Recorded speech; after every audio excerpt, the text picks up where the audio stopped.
Supposed Bible contradiction. How many angels or men were at the tomb? Skeptics will note there are inconsistencies with what happened on Sunday morning when Jesus rose from the dead. Specifically, with regards to who was at the tomb to announce that Jesus had risen. Mark says it was a man, Matthew says it was an angel, Luke says there were 2 men, and John says there were 2 angels.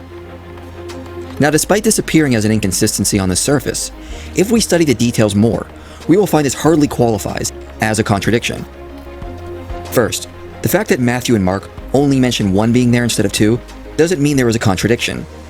In the ancient world, authors often employed a literary device called spotlighting. Mike Lacona defines this as when an author focuses attention on a person so that the person's involvement in a scene is clearly described, whereas mention of others who were likewise involved is neglected. The author has shined his literary spotlight on that person. He then goes on to cover several examples of spotlighting happening throughout the lives of Plutarch. Okay, on this example, I think we have covered in the previous video about spotlighting concept, right? So I'll fast forward if it's just a repetition. For example, in the life of Julius Caesar, Plutarch mentions that many of the conspirators were wounded in the process of assassinating Julius Caesar. But in the life of Brutus, Plutarch spotlights Brutus's wounds without mentioning that many of the others were also wounded. In the life of Cato Minor, Plutarch says that Cato rescued Cicero and others from the younger Pompey. But in the life of Cicero, only Cicero is spotlighted as being saved. In the life of Brutus, Brutus orders a man named Hortensius to execute Gaius. But in the life of Antony, only Brutus is mentioned as executing Gaius. Likewise, in the life of Brutus, Plutarch says Antony retaliated by killing Hortensius. But in the life of Antony, Antony orders Hortensius to be killed by someone else. So Matthew and Mark are probably just spotlighting the angel that spoke and didn't find it necessary in their ancient cultural context to mention there was another one with him. There is no rule that the gospel authors had to mention literally everyone involved in every incident they report. Matthew and Mark probably only felt it necessary to mention the angel that spoke to get the story across. Wait. So what about the angel versus a man?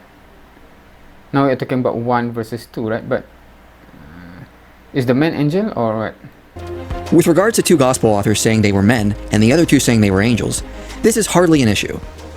Luke, for example, does refer to them as men, but later in the very same chapter, he also says they were angels. Mark describes the man as in a white robe delivering divine revelation.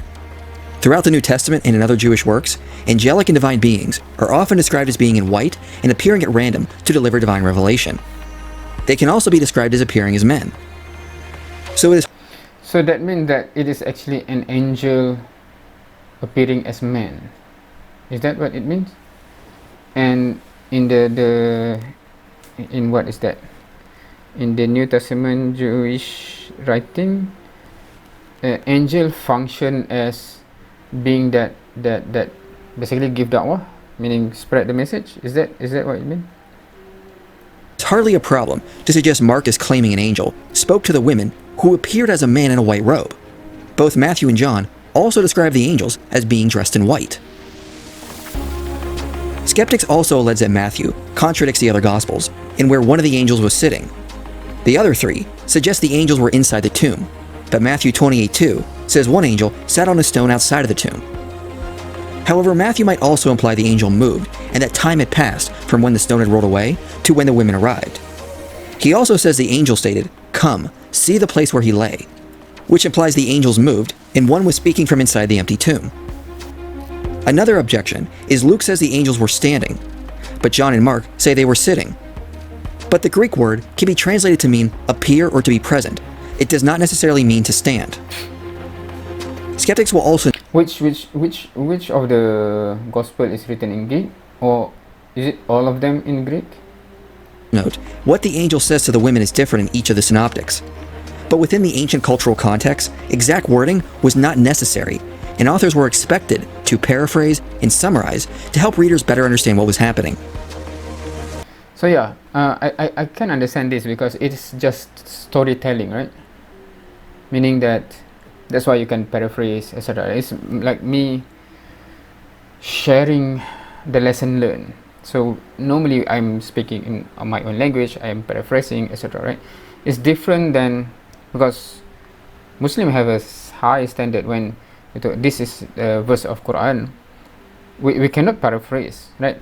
If I say this is the message from the Quran, I can use my own word or paraphrasing of the meaning. But if I say this, call Allah Ta'ala, I cannot suddenly paraphrase because you have to quote, right?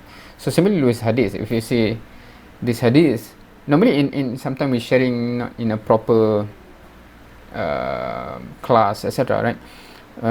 We recall from memory and we don't recall everything. I think some Muslim would say awkamakal, meaning that we notify that I'm relaying, or it's close to that wording, right? Because we cannot meaning, or awkamakal, what do you translate it, or as similar to that, something like that, right? But yeah, again here, because I always have to recalibrate my mind, because I'm used to the Quran. So in the Bible I have to no, do not treat it similar to the Quran. You can paraphrase, you're just telling stories, right? It's the stories being told by the author. The 4th century scholar Theon of Alexandria explicitly notes these techniques were employed quite often and were well within the bounds of historiography. To quote, "All ancient writers seem to have used paraphrase in the best possible way, rephrasing not only their own writings, but those of each other." Mike Licona comments on his works and says, "Theon discusses how there is a substantial amount of flexibility involved when reconstructing speeches, and the imagination of the writer is welcomed. However, the narration must be credible and suitable to the speakers, audience members, and occasion." Theon discusses other techniques by which one may vary a narrative, sometimes as making a straightforward statement, and sometimes as doing something more than making a factual statement, and sometimes in the form of questions, and sometimes as things we seek to learn about, and sometimes as things about which we are in doubt, and sometimes as making a command, sometimes expressing a wish, and sometimes swearing to something, sometimes addressing the participants, sometimes advancing suppositions, sometimes using dialogue. In other words, ancient writers could rephrase or paraphrase as they saw fit to best pass on the narration. Statements would be turned into questions. A monologue could be turned into a dialogue. Words that could be more appropriate to pass on the message could be substituted. Now, one question though, because I understand all of this, meaning that authors can, because they have a narrative to send, right? So they can paraphrase, they can make question, like normally how we write to infuse an effect or to trigger an effect, right? So yeah, but where does, because some Christians says that all the author is guided by Holy Spirit. How does it work in this sense? Does Holy Spirit guide even the linguistic approach?